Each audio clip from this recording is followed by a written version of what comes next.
ಕಾಮಗಾರಿಗಳಿಗೆ ಭೂಮಿ ಪೂಜೆ ನೆರವೇರಿಸಿದ ಸಚಿವ ಡಾಕ್ಟರ್ ಎಂ. ಸುಧಾಕರ್, ಕ್ಷೇತ್ರದ ಜನರ ಅಭಿವೃದ್ಧಿಗೆ ಪ್ರಾಮಾಣಿಕ ಪ್ರಯತ್ನ ಮಾಡುತ್ತಿದ್ದೇನೆ ಸಚಿವ ಡಾಕ್ಟರ್ ಎಂ. ಸುಧಾಕರ್ ಅವರು ನುಡಿದರು. ಚಿಂತಾಮಣಿ ಕೈಗಾರಿಕಾ ಪ್ರದೇಶಗಳ ಸ್ಥಾಪನೆಯಿಂದ ಪ್ರತ್ಯೇಕ ಮತ್ತು ಪರೋಕ್ಷವಾಗಿ ಸಾವಿರಾರು ಜನರ ಸ್ಥಳೀಯರಿಗೆ ಉದ್ಯೋಗ ಮತ್ತು ಸ್ವಂತ ಉದ್ಯೋಗಗಳನ್ನು ಕೈಗೊಳ್ಳುವ ಅವಕಾಶ ದೊರೆಯುತ್ತದೆ ಎಂದು ಉನ್ನತ ಶಿಕ್ಷಣ ಸಚಿವ ಡಾಕ್ಟರ್ ಎಂ. ಸುಧಾಕರ್ ಅವರು ಅಭಿಪ್ರಾಯಪಟ್ಟರು. ತಾಲೂಕಿನ ಕಾಗದಿ ಗ್ರಾಮ ಪಂಚಾಯಿತಿ ವ್ಯಾಪ್ತಿಯ ಬಡಗವಾರಹಳ್ಳಿ ಪರಿಶಿಷ್ಟ ಜಾತಿ ಕಾಲೋನಿಗಳಲ್ಲಿ 25 ಲಕ್ಷ ರು ವೆಚ್ಚದ ಸಿಮೆಂಟ್ ರಸ್ತೆ ಕಾಮಗಾರಿಗಳಿಗೆ ಭೂಮಿ ಪೂಜೆ ನೆರವೇರಿಸಿ ಮಾತನಾಡಿದ ಅವರು, ತಾಲೂಕಿನ ಕನಶೆಟ್ಟಹಳ್ಳಿ ಸೋಮಿಯಾಜಲಹಳ್ಳಿ ಬಳಿ 2010ರಲ್ಲಿ ಸುಮಾರು 900 ಎಕರೆ ಪ್ರದೇಶವನ್ನು ಕೈಗಾರಿಕಾ ಪ್ರಾಂಗಣಕ್ಕಾಗಿ ಗುರುತಿಸಲಾಗಿತ್ತು. ಆದರೆ 2013ರಲ್ಲಿ ಚುನಾವಣೆಯ ರಾಜಕೀಯ ಏರ್ಪಾಡಿನಿಂದ ಕಳೆದ 10 ವರ್ಷಗಳಲ್ಲಿ ಈ ಯೋಜನೆ ಕಡೆ ಯಾರೂ ಸಹ ಗಮನ ಹರಿಸಲಿಲ್ಲ. ಸೋಮಿಯಾಜಲಹಳ್ಳಿಯ ಸರ್ವೆ ನಂಬರ್ 80ರಲ್ಲಿ 280 ಎಕರೆಯನ್ನು ಪ್ರಭಾವಿತ ಅರಣ್ಯ ಪ್ರದೇಶ ಎಂದು ತಪ್ಪಾಗಿ ಗುರುತಿಸಿದರೂ ಸಹ ಯಾರೂ ಕಿವಿಗೊಡದೆ ಇದರುವುದರಿಂದ ಯೋಜನೆ ಸ್ಥಗಿತವಾಗಿತ್ತು ಎಂದರು.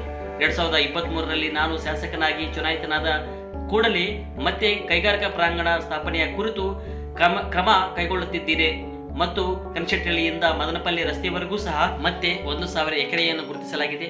ಅಧಿಕಾರಿಗಳು ರೈತರ ಸಭೆ ಕರೆದು ಮಾತುಕತೆ ನಡೆಸಿದ್ದಾರೆ. 90% ರೈತರು ಒಪ್ಪಿಕೊಂಡಿದ್ದಾರೆ. ರೈತರಿಗೆ ಉತ್ತಮ ಪರಿಹಾರವನ್ನು ನೀಡಲಾಗುವುದು. ಮೊದಲ ಹಂತದಲ್ಲಿ ಜಮೀನು ನೀಡುವ ರೈತರಿಗೆ 100 ಕೋಟಿ ಪರಿಹಾರವನ್ನು ಸಹ 1 ವಾರದೊಳಗೆ ಮಧ್ಯವರ್ತಿಗಳು ಅಥವಾ ದಲ್ಲಾಳಿಗಳ ಕಾಟವಿಲ್ಲದೆ ನೇರವಾಗಿ ರೈತರಿಗೆ ವಿತರಿಸಲಾಗುವುದು ಎಂದು ತಿಳಿಸಿದರು. ಸ್ಥಳೀಯರಿಗೆ ಉದ್ಯೋಗಾವಕಾಶದ ಜೊತೆಗೆ ಆ ಭಾಗದ ಭೂಮಿಯ ಬೆಲೆ 4-5 ಪಟ್ಟು ಹೆಚ್ಚಾಗುತ್ತದೆ. ಪ್ರಜಾಪ್ರಭುತ್ವ ವ್ಯವಸ್ಥೆಯಲ್ಲಿ ಸಂವಿಧಾನದ ಅಡಿಯಲ್ಲಿ ಜನಪ್ರತಿನಿಧಿಗಳು ಜನರ ಬದುಕಿನ ಬದಲಾವಣೆಗಾಗಿ ಯೋಜನೆಗಳನ್ನು ರೂಪಿಸಿ ಅನುಷ್ಠಾನಗೊಳಿಸಬೇಕು. ಕೇವಲ ಪ್ರಚಾರಕ್ಕಾಗಿ ಸದಾ ಇನ್ನೊಬ್ಬರನ್ನು ಟೀಕಿಸುವ ಏಕೈಕ ಕಾರ್ಯಕ್ರಮಗಳಿಂದ ಕಾಲಹರಣ ಮಾಡಿದರೆ ಯಾವುದೇ ಪ್ರಯೋಜನವಿಲ್ಲ ಎಂದು ಪರೋಕ್ಷವಾಗಿ ಮಾಜಿ ಶಾಸಕರಾದ ಜೆ.ಕೆ. ಕೃಷ್ಣಾರೆಡ್ಡಿ ಅವರನ್ನು ಟೀಕಿಸಿದರು. ಕ್ಷೇತ್ರದ ಜನರ ಬದುಕಿನಲ್ಲಿ ಬದಲಾವಣೆ ತರಲು ಪ್ರಾಮಾಣಿಕ ಪ್ರಯತ್ನ ಮಾಡುತ್ತಿದ್ದೇನೆ. ಅಂತರ್ಜಲ ವೃದ್ಧಿಗಾಗಿ ಕೆಸಿ ವ್ಯಾಲ್ಯೂ 2ನೇ ಹಂತದಲ್ಲಿ 50 ಕೆರೆಗಳು ಮತ್ತು HN ವ್ಯಾಲ್ಯೂ ಯೋಜನೆಯಲ್ಲಿ ಸುಮಾರು 119 ಕೆರೆಗಳನ್ನು ತುಂಬಿಸುವ ಯೋಜನೆಗೂ ಸಹ ಮಂಜೂರಾತಿ ದೊರೆತಿದೆ. ಕೆರೆ ತುಂಬಿಸುವ ಯೋಜನೆ ಕೇವಲ ಅಂತರ್ಜಲ ವೃದ್ಧಿಗಾಗಿ ಮಾತ್ರ. ಕೆರೆಗಳಲ್ಲಿ ಯಾವುದೇ ಕೊಳವೆ ಬಾವಿಗಳನ್ನು ಸಹ ಕೊರೆಯಬಾರದು ಎಂದು ಸೂಚಿಸಲಾಗಿದೆ ಎಂದು ತಿಳಿಸಿದರು. ಸರ್ಕಾರಿ ಯೋಜನೆಗಳ ಕಾಮಗಾರಿಗಳನ್ನು ನಿಗದಿತ ಅವಧಿಯಲ್ಲಿ ಪೂರ್ಣ ಪ್ರಮಾಣದಲ್ಲಿ ಮುಕ್ತಾಯಗೊಳಿಸಿದರೆ ಸಾರ್ವಜನಿಕರಿಗೆ ಸಹಾಯವಾಗುತ್ತದೆ. ಕಾಮಗಾರಿಗಳನ್ನು ಅಪೂರ್ಣಗೊಳಿಸಿ ಜನರಿಗೆ ತೊಂದರೆ ಮಾಡಬಾರದು. ವ್ಯವಸ್ಥಿತವಾಗಿ ಯೋಜನೆಗಳನ್ನು ರೂಪಿಸಿದರೆ ಅಲ್ಲೊಂದು ಇಲ್ಲೊಂದು ಅಪೂರ್ಣ ಕಾಮಗಾರಿಗಳನ್ನು ಕೈಗೊಂಡರೆ ಜನರಿಗೆ ಸೌಲಭ್ಯ ದೊರೆಯುವುದಿಲ್ಲ. ಸಾರ್ವಜನಿಕರ ತೆರಿಗೆ ಹಣವು ವ್ಯರ್ಥವಾಗುತ್ತದೆ ಎಂದರು. ತಾಲೂಕಿನ ಮುರುಗಮಲ ಗ್ರಾಮದ ಸರ್ಕಾರಿ ಪ್ರೌಢಶಾಲೆಯ ದುರಸ್ತಿ ಕಾಮಗಾರಿ, ಭೂಮಿಶೆಟ್ಟಹಳ್ಳಿ ಗ್ರಾಮದ ಮುಖ್ಯ ರಸ್ತೆಯಿಂದ ಆದರ್ಶ ಶಾಲೆಯವರೆಗೂ ರಸ್ತೆ ಕಾಮಗಾರಿ, ಯರಗಂಪಲ್ಲಿ ಗ್ರಾಮ ಪಂಚಾಯಿತಿ ವ್ಯಾಪ್ತಿಯ ಗುಡ್ಡಂಪಲ್ಲಿ ಗ್ರಾಮದ ಕೆರೆ ಕಟ್ಟೆ ಅಭಿವೃದ್ಧಿ ಕಾಮಗಾರಿ, ಗೊಲ್ಲಹಳ್ಳಿ ಗ್ರಾಮ ಪಂಚಾಯಿತಿ ವ್ಯಾಪ್ತಿಯ MDR ನಿಂದ ಪಲ್ಲಿಗಡ್ಡೆ ಲಕ್ಕೇಪಲ್ಲಿ ರಸ್ತೆ ಅಭಿವೃದ್ಧಿ ಕಾಮಗಾರಿಗೂ ಸಹ ಸಚಿವರು ಭೂಮಿ ಪೂಜೆ ನೆರವೇರಿಸಿದರು.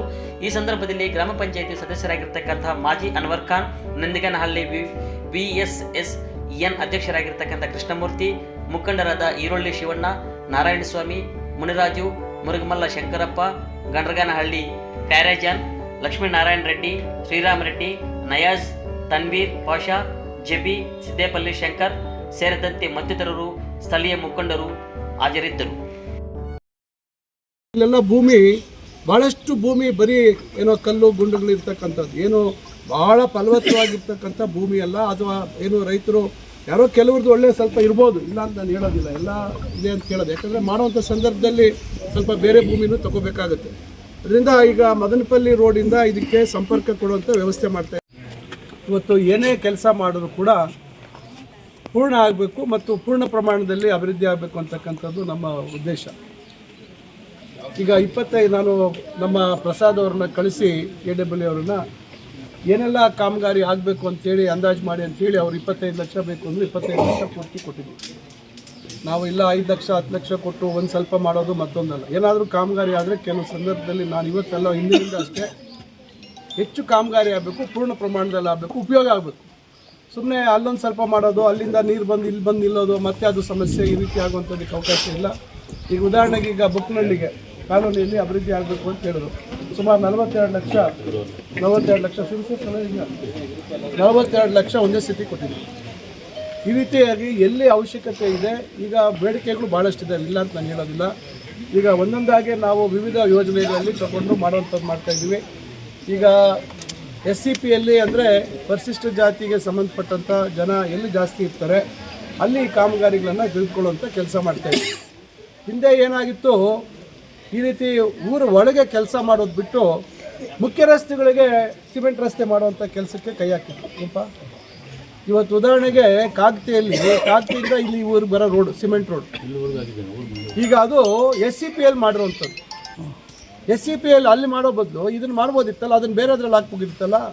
ಈಗ ನಾನು ಈ ರೋಡು ಕೂಡ ಈಗ ಅಂದಾಜು ಮಾಡಿಸಿದ್ದೀನಿ. ಈಗ ಏನೀಗ ಹಾಳಾಗಿದೆ ರಸ್ತೆ, ಇದನ್ನು ಮುಂದೆ ನಾವು ಕೈಗೆತ್ಕೋಬೇಕು ಅಂತೇಳಿ ಅದನ್ನು ನಾನು ಗಮನಿಸಿ ಈಗ ಅದನ್ನು ನಾವು ಮುಂದಿನ ದಿನದಲ್ಲಿ ಮಾಡಿಕೊಡ್ತೀನಿ. ಯಾವುದು ಮೇನ್ ರೋಡ್ ಏನಿದೆ ಅದನ್ನು ಮಾಡುವಂಥದ್ದಕ್ಕೂ ಮಾಡ್ತಾ ಇದ್ದೀವಿ. ಈಗ ಕಾಗತಿ ಒಳಗಡೆ ಇನ್ನೊಂದು ರೋಡ್ ಇದೆ, ಈಗ ಮಧುವರ ಮನೆ ಪಕ್ಕದಲ್ಲಿ ಹಾಕಿ ಅದನ್ನು ಕೂಡ ಅದೇ ಅದನ್ನು ಈಗ ಮಾಡುವಂಥದ್ದಕ್ಕೆ ಇದು ಮಾಡ್ತಾ ಇದ್ದೀವಿ. ಯಾಕಂದರೆ ಯಾವುದು ನಾವು ಎಲ್ಲೆಲ್ಲಿ ಅವಕಾಶ ಆಗುತ್ತೆ, ಎಲ್ಲೆಲ್ಲಿ ಸಾಧ್ಯ ಆಗುತ್ತೆ ಒಂದು ವ್ಯವಸ್ಥಿತವಾಗಿ ಮಾಡಬೇಕು ಅಂತಕ್ಕಂಥ ಉದ್ದೇಶ ಇಟ್ಕೊಂಡು ಮಾಡ್ತಾ ಇದ್ದೀವಿ.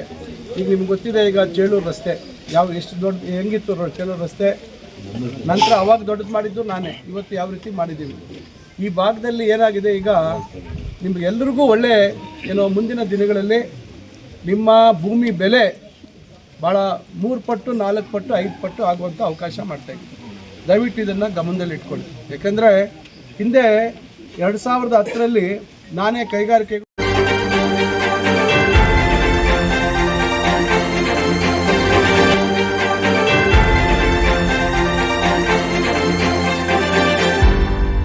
ನೀವು ನಮ್ಮ ಚಾನಲ್ಗೆ ಸಬ್ಸ್ಕ್ರೈಬ್ ಆಗಿಲ್ಲ ಅಂದರೆ ಈಗಲೇ ಸಬ್ಸ್ಕ್ರೈಬ್ ಆಗಿ ಪಕ್ಕದಲ್ಲೇ ಇರುವ ಬೆಲ್ ಐಕಾನ್ ಕ್ಲಿಕ್ ಮಾಡಿ. ಮತ್ತಷ್ಟು ಅಪ್ಡೇಟ್ಗಳಿಗಾಗಿ ಫೇಸ್ಬುಕ್, ಇನ್ಸ್ಟಾಗ್ರಾಮ್, ಟ್ವಿಟರ್ನಲ್ಲಿ ಫಾಲೋ ಆಗಿ.